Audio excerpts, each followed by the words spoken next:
Assalamualaikum warahmatullahi wabarakatuh. Selamat pagi anak-anak. Bagaimana kabar kalian semuanya? Bapak harap semua dalam keadaan sehat walafiat ya. Baik, sebelum memulai pembelajaran pada pagi hari ini, ketua kelas silakan untuk memimpin doa terlebih dahulu. Silakan.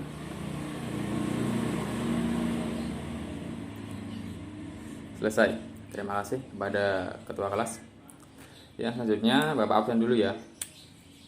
Siapa saja yang tidak hadir pada pagi hari ini?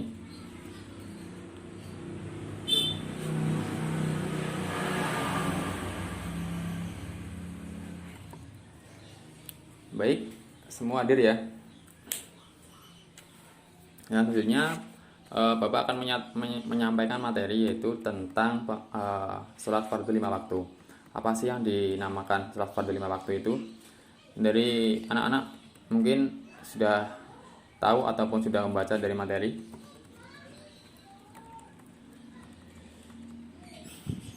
Oke, Bapak langsung terangkan saja ya. Bahwasanya pengertian dari sholat fardu. Sholat fardu sendiri itu secara bahasa memiliki arti yaitu berdoa atau meminta kebaikan kepada Tuhan Yang Maha Esa. Adapun sholat fardu secara istilah itu mempunyai arti semua perkataan dan perbuatan tertentu yang dimulai dari takbiratul ihram dan diakhiri dengan salam. Dan sholat fardu sendiri itu wajib hukumnya untuk dilakukan oleh semua umat muslim yang sudah memasuki masa balik. Untuk yang perempuan sendiri masa baliknya ketika sudah mengalami menstruasi, dan untuk yang laki-laki itu masa baliknya ketika sudah mimpi basah. Seperti itu. Yang selanjutnya lanjut dasar hukum dari perintah untuk melaksanakan sholat fardu. Itu sudah banyak dijelaskan di dalam Al-Quran. Yang salah satunya ada di surat An-Nisa ayat 103 yang bunyinya Bismillahirrahmanirrahim. Inna sholata kanat 'alal mu'minina kitaban mawquta. Yang artinya sesungguhnya sholat bagi orang-orang mukmin adalah kewajiban yang sudah ditentukan. Itu merupakan salah satu ayat yang menjelaskan bahwasanya sholat fardu 5 waktu itu sudah ditentukan oleh Allah Subhanahu wa taala. Dan yang selanjutnya adalah syarat-syarat wajib dan syarat sahnya melakukan sholat fardu. Yaitu yang pertama adalah syarat wajib sholat. Syarat wajib sholat sendiri dibagi menjadi beberapa ya, ataupun ada beberapa syarat yang harus dilakukan ketika melakukan sholat fardu. Yang pertama adalah beragama Islam, baik laki-laki maupun perempuan. Jadi seperti yang sudah dijelaskan di awal tadi bahwasanya setiap orang muslim itu wajib melaksanakan sholat fardu. Dan di sini juga syarat wajib untuk sholat yaitu beragama Islam, baik perempuan maupun laki-laki. Dan yang kedua adalah sudah memasuki balik atau akil balik, yaitu yang sudah saya jelaskan tadi bahwasanya untuk yang perempuan itu baliknya sesudah mengalami menstruasi, dan adapun yang laki-laki ataupun yang cowok itu masa baliknya, akil baliknya itu setelah mengalami mimpi basah. Yaitu terus yang ketiga adalah tidak hilangnya akal. Yang di sini hilangnya akal dibagi menjadi beberapa, yaitu seperti gila ataupun mabuk, pingsan dan lain sebagainya. Itu juga tidak boleh untuk melaksanakan sholat fardu. Yang selanjutnya adalah syarat sah untuk melaksanakan sholat. Apa sih syarat-syaratnya? Selain ada syarat wajib, juga ada syarat sah yang harus dilakukan dalam melaksanakan sholat fardu. Yaitu yang pertama adalah beragama Islam, baik laki-laki maupun perempuan. Jadi untuk agama Islam ini sudah menjadi syarat mutlak ya untuk melakukan sholat fardu 5 waktu. Dan yang kedua adalah mumayyiz. Apa sih mumayyiz itu? Mumayyiz adalah dapat membedakan antara sesuatu yang bersih dan kotor, baik dan buruk, dan menguntungkan, merugikan, dan seterusnya. Jadi intinya mumayyiz itu seseorang itu sudah bisa membedakan mana itu yang sudah benar ataupun mana itu yang salah, seperti itu. Dan yang ketiga adalah tidak hilangnya akal tadi. Yang dimaksud dengan hilangnya akal, semisal orang lagi mabuk, habis minum minuman keras ataupun yang lainnya, dan tidak sadarkan diri, itu juga tidak boleh untuk melakukan sholat fardu. Dan yang selanjutnya adalah yang keempat, yaitu sudah masuk waktu sholat. Jadi sholat fardu bisa dilakukan ketika sudah masuk waktunya. Misal sholat duhur itu kalau sudah memasuki sholat duhur itu baru bisa untuk dilakukan. Pak, bagaimana kalau seumpama jam 11 baru jam 11 sudah melakukan sholat? Itu juga tidak dibolehkan untuk melakukan sholat duhur karena belum masuk dengan waktunya, seperti itu. Dan yang keenam adalah yang kelima, yaitu suci dari hadas kecil dan hadas besar. Jadi sholat fardu itu syarat sahnya itu juga terdiri dari tidak sedang mengalami hadas kecil maupun hadas besar, seperti semisal habis haid ataupun habis mani basah, itu sudah mandi wajib, jadi sudah bisa untuk melakukan sholat fardu. Terus yang selanjutnya adalah suci dari najis baik mukhafafah, mutawasihah, dan mughladah. Jadi di sini orang yang sedang tertempel najis ataupun dengan yang lainnya, najis yang sudah saya sebutkan tadi, juga tidak boleh untuk melakukan sholat fardu. Sebagai contoh, baju yang sudah dipakai itu semisal sudah terkena kotoran cicak ataupun kotoran ayam, ya, itu juga tidak boleh untuk digunakan untuk sholat fardu, seperti itu. Syarat yang selanjutnya adalah menutup aurat. Jadi baik laki-laki maupun perempuan ketika melakukan sholat fardu itu wajib untuk menutupi aurat. Untuk yang laki-laki sendiri, auratnya kan dari di bawah lutut sampai di atas pusar. Tetapi untuk yang perempuan itu seluruh badan kecuali telapak tangan dan wajah, ya, seperti itu. Lanjut, syarat yang selanjutnya adalah menghadap arah kiblat. Jadi sholat itu dilakukan dengan menghadap kiblat, yang biasanya kita lakukan yaitu dengan menghadap ke arah barat, ya, kalau di Indonesia sendiri. Terus syarat yang selanjutnya adalah berniat. Jadi sebelum melakukan sholat fardu itu kita sudah meniatkan untuk sholat itu. Semisal untuk sholat duhur kita juga berniat untuk melakukan sholat duhur dan seterusnya. Dan untuk yang selanjutnya adalah tertib sewaktu menunaikan sholat. Jadi dari kita takbiratul ihram sampai dengan salam itu harus dilakukan secara tertib. Tidak boleh sehabis takbir kita sujud terus berrukuk lagi, gitu juga tidak boleh. Jadi harus disesuaikan dan ditertibkan, seperti itu. Dan yang selanjutnya adalah perkara-perkara yang membatalkan sholat. Jadi sholat itu ketika sudah dilaksanakan itu juga bisa batal dengan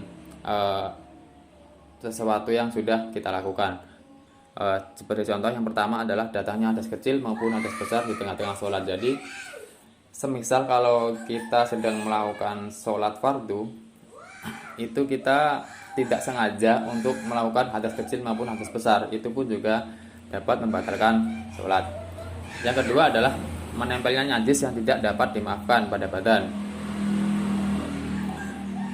Ini seperti kotoran-kotoran tadi, semisal kita tidak sengaja dalam waktu sholat kita tertempel dengan najis yang saya sebutkan tadi, itu juga dapat membatalkan sholat. Dan yang kedua adalah mengeluarkan ucapan lebih dari 2 huruf disengaja. Ini dimaksudkan selain dengan bacaan-bacaan sholat, ya, kita mengucapkan sesuatu yang disengaja yang selain dengan bacaan-bacaan sholat, itu juga dapat membatalkan puasa, dapat membatalkan sholat fardu. Untuk yang lain yaitu adalah tertawa, makan dan minum, murtad juga dapat membatalkan puasa, membatalkan sholat fardu. Ada banyak sekali perkara-perkara yang disebutkan di sini. Silahkan anak-anak baca sendiri di buku panduan ya. Yang selanjutnya adalah rukun sholat fardu. Rukun sholat fardu yaitu ada beberapa yang harus dilakukan dalam melaksanakan sholat fardu. Yaitu yang pertama adalah berdiri bagi yang mampu. Jadi sholat fardu itu dilakukan pada umumnya kan dilakukan secara berdiri. Tapi jikalau semisal orang itu ada halangan ataupun tidak bisa untuk melakukannya secara berdiri, juga bisa dilakukan dengan cara duduk ataupun berbaring juga bisa. Tapi kalau semisal kita berdiri itu juga masih sanggup atau menyanggupi, kita diwajibkan untuk berdiri. Terus rukunnya kedua adalah takbiratul ihram atau membaca Allahu Akbar dengan menghadap kiblat. Jadi ini yang saya terangkan tadi, yang diawali dengan takbiratul ihram itu menjadi rukun dalam sholat 5 waktu atau sholat fardu. Nah, selanjutnya adalah berniat di dalam hati dengan bersamaan dengan takbiratul ihram. Jadi sewaktu kita melakukan takbiratul ihram dan mengucapkan Allahu Akbar itu dalam hati, kita sudah berniat untuk melakukan sholat fardu. Yang selanjutnya adalah membaca surat Al-Fatihah. Dan yang selanjutnya adalah kita melakukan ruku. Untuk bacaan surat pendek itu sunnah ya. Jadi untuk yang rukunya itu yang diwajibkan hanya membaca surat Al-Fatihah. Lanjut, sehabis ruku tumakninah, yaitu berdiam di dalam ruku. Jadi kita itu kalau mengerjakan sholat harus dengan tumakninah. Jadi ada jeda di antara rukun-rukun yang lainnya, seperti itu. Yang selanjutnya adalah i'tidal. I'tidal itu merupakan gerakan dari ruku menuju berdiri lagi, itu namanya i'tidal. Dan ini juga sama, harus dilakukan secara tumaninah. Lanjut, dua sujud di dalam setiap rakaat. Jadi setiap kita melakukan i'tidal itu kita sujud 2 kali dan secara tumaninah juga. Selanjutnya adalah duduk untuk melaksanakan sholat tahiyat akhir dan membaca tasyahud akhir. Dan yang terakhir adalah mengucapkan salam dan tertib. Jadi dari kita melaksanakan takbiratul ihram sampai dengan salam itu dilakukan secara tertib dan tumaninah, seperti itu. Dari sini ada yang ditanyakan? Apa lanjut?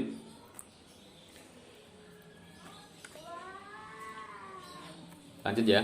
Nanti kalau gitu di akhir Bapak akan tanya kepada kalian. Yang selanjutnya adalah perbedaan pelaksanaan rukun antara laki-laki dan perempuan. Jadi di sini untuk tata cara pelaksanaan sholat untuk laki-laki dan perempuan itu ada perbedaan. Yaitu bagi yang laki-laki itu dalam rukuk dan sujud merenggangkan antara siku kedua lambungnya dan mengangkat perut agar menjauh dari kedua pahanya. Jadi bagi yang laki-laki itu ketika rukuk dan sujud itu kedua siku agak direnggangkan ataupun agak dibuka seperti ini. Dan adapun yang perempuan ketika melakukan rukuk dan sujud itu merapatkan bagian-bagian yang direnggangkan. Jadi sikunya itu agak dimasukkan seperti itu. Dan yang kedua adalah cara membaca bacaan sholat. Untuk yang laki-laki itu mengeraskan suara bacaannya pada surat-surat jahriyahnya dan membaca dengan surah pendek pada surat siriyah. Dan untuk yang perempuan sendiri, sholat yang dilakukan di sekitar laki-laki lain bukan mahram dianjurkan untuk merendahkan suaranya atau dengan suara yang kecil. Yang selanjutnya adalah aurat. Aurat sendiri bagi yang laki-laki itu dalam sholat minimal harus menutupi anggota tubuh antara pusar hingga kedua lutut. Jadi di antara pusar sini sampai lutut itu harus tertutupi semua. Dan untuk yang perempuan itu seluruh anggota badan kecuali wajah dan kedua telapak tangan. Jadi Untuk yang perempuan itu lebih tertutup, jadi antara ujung kaki sampai ujung kepala itu tertutup semua kecuali telapak tangan dan wajah, seperti itu.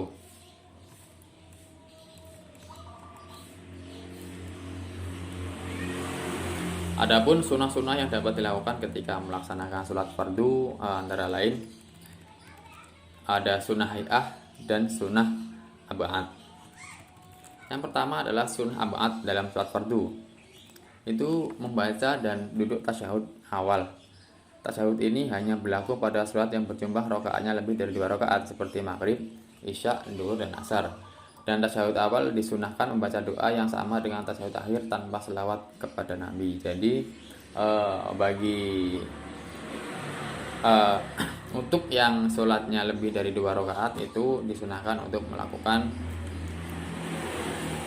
tasyahud awal. Itu yang bacaan juga sama seperti tasyahud akhir, cuma di akhir tanpa sholawat kepada Nabi, seperti itu. Untuk yang sunnah hai'ahnya itu mengangkat tangan ketika takbiratul ihram, ruku, bangun dari ruku, dan bangun dari tasyahud awal. Jadi disunahkan untuk mengangkat kedua tangan. Ya, hasilnya adalah memiringkan ujung-ujung jari ke arah kiblat sambil meregangkan pada mengangkat tangan. Jadi ujung-ujung jari itu diarahkan ke kiblat, seperti itu. Dan masih banyak lagi, silahkan dibaca lagi di bukunya masing-masing ya.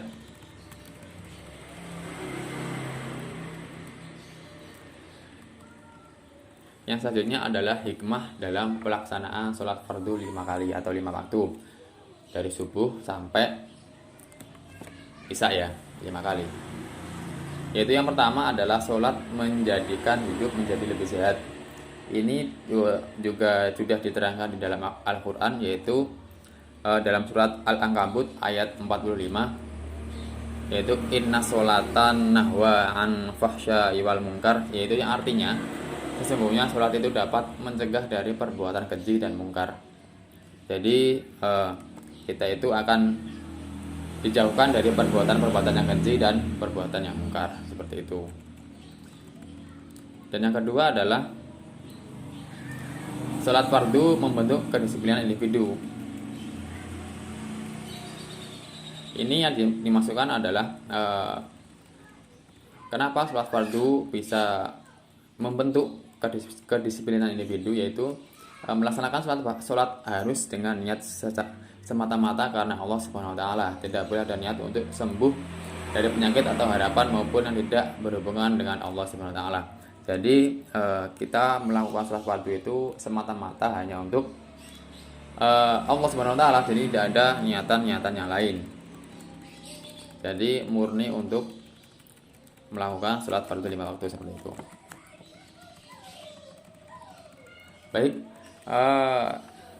dari sini ada yang ditanyakan? Silakan.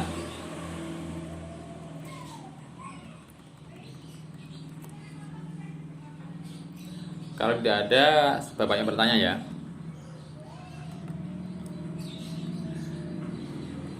Baik, dari penjelasan Bapak tadi dari awal sampai akhir ini, coba sebutkan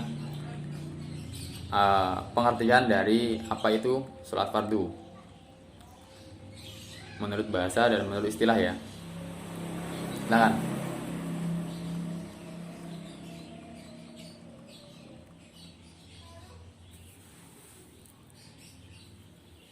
Ya, benar sekali ya. Jadi yang sudah Bapak jelaskan tadi bahwasanya sholat fardu itu memiliki arti, yaitu secara bahasa itu adalah berdoa atau meminta kebaikan kepada Allah Subhanahu wa taala. Dan secara istilah sholat fardu adalah semua perkataan dan perbuatan tertentu yang dimasukkan tertentu adalah ada rukun-rukunnya seperti yang Bapak jelaskan tadi ya. Itu yang dimulai dari takbiratul ihram dan diakhiri dengan salam. Baik. Itu ya, mungkin dari penjelasan Bapak itu saja untuk pertemuan kali ini, dan jangan lupa kalian pelajari lagi dan silakan baca-baca materinya Bagi yang tidak mau bertanya, semoga aja sudah benar-benar paham ya. Baik, kalau gitu silahkan buka bukunya di halaman buka bukunya di halaman 12 ya. Ini ada soal pilihan ganda dan soal uraian. Silahkan kalian isi, minggu depan kita cocokkan bersama-sama.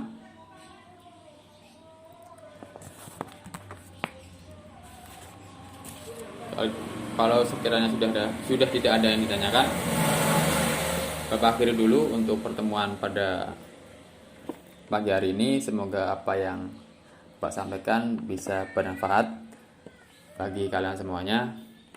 Dan untuk ketua kelas, silahkan untuk memimpin doa terlebih dahulu. Silahkan.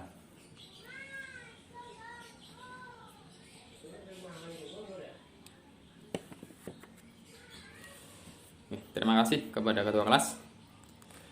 Hati-hati di jalan dan jangan lupa untuk mengerjakan PR-nya. Sekian dulu dari Bapak. Assalamualaikum warahmatullahi wabarakatuh.